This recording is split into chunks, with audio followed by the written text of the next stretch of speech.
Now, upon first getting into the hard rock and heavy metal guitar playing as a young kid of 14 years old, it was about the late 80s, early 90s, and getting my first electric guitar.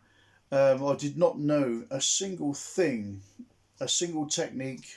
I did not know one note from a chord or anything like that.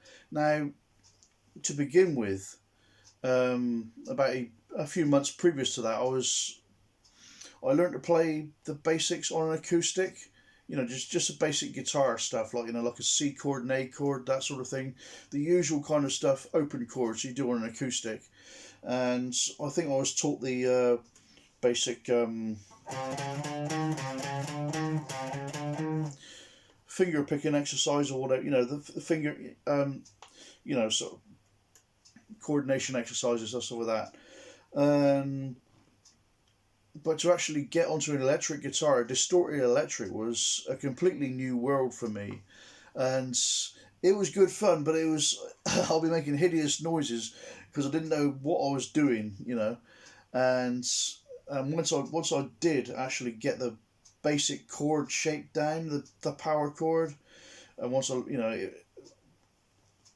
everything was, it was like you all over the place, climbing up and down. Your fingers, you're trying to, you make a hideous noise. But anyway, I was quite happy once I learned how to do sort of forms, the shape and tone of a power chord. It was like, I think it was, I was learning stuff, bits and pieces. I could find bits and pieces out of books, that sort of book and tape series, with guitar lessons in them, playing heavy metal, hard rock, that sort of thing. Um, so once I'd formed that sound, or the E chord beneath it, that was amazing for me. That really was. And once I learned, I could the proper shit, up and down the neck.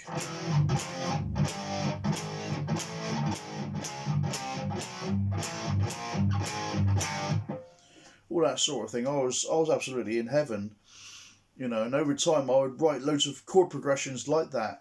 And to begin with, in a band situation, the first few guys I'd start jamming with, and they would let me, it would be kind of, they would let me into jam sort of thing. It wasn't really a serious metal thing at this point, They were into heavy metal at that point, but they'd have me doing stuff like this.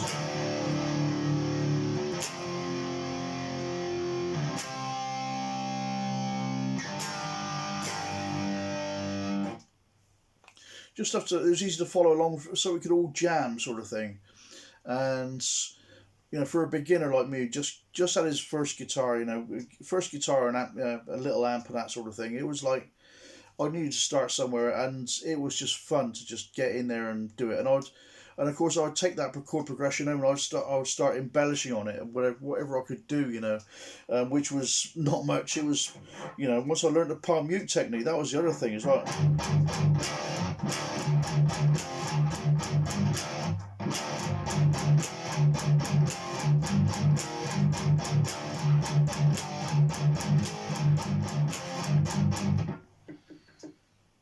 And I would like work off of there sort of thing. And now I never learned to play any covers, but I would learn little bits and pieces from other more experienced guys that have been playing for a few years and that sort of thing. And if they were willing to do that, and it was quite a rare sort of occasion that I would be able to, it was quite a rare privilege for me to be able to get in on this kind of stuff. But sometimes they would teach me bits and pieces and whatnot, and the kind of riffs that were more sort of conducive to my learning were more kind of that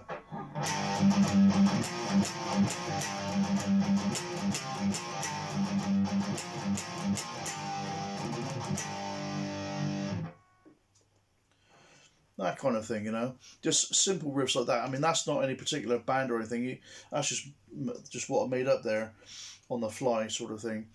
But and other sort of techniques like that, and I would again I would learn a lot of stuff like that out of a book and a tape sort of thing, and it was book and tape back then. It was like late 80s, early 90s. Now further down the line, a few months later, or as time went by, I found this book because everything you could get hold of was it was all lead guitar. If it was just teaching you about the techniques, I found one on heavy metal rhythm guitar.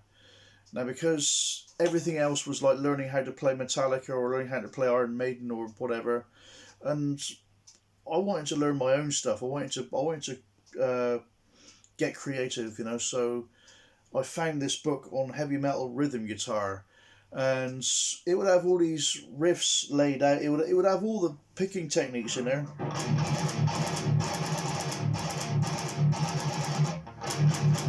You'd have all your, you know,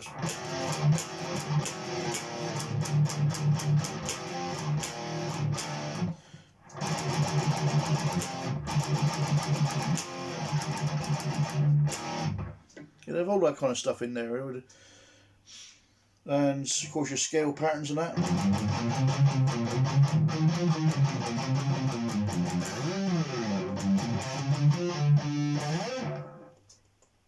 You would have all that shit going on in there as well, like, you know. So, and that was where I'd start to get a bit more of an understanding of rhythm and how rhythm worked and that sort of thing. And I started to get create. It would build up my knowledge, and it would have me and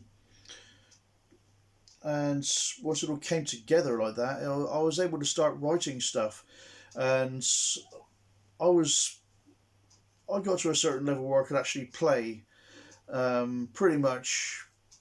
I don't know whether it was I don't know who it was comparable to, but it was the general metal stuff, you know. It was nothing too extreme by then, but it was metal. It was heavy to sort of, and of course it made my technical ability had kind of reached a certain point where I could actually jam with some better musicians that were actually another level up, and they would show me how to do stuff, and I would try and sort of like learn how to lock in, learn how to keep up, learn how to, you know. A few times I would fuck up, like, you know, in these jams and practices, but eventually you'd get it, and it's like, yeah, I can do it now, like. So that was the beginning of me coming into heavy metal, learning to play.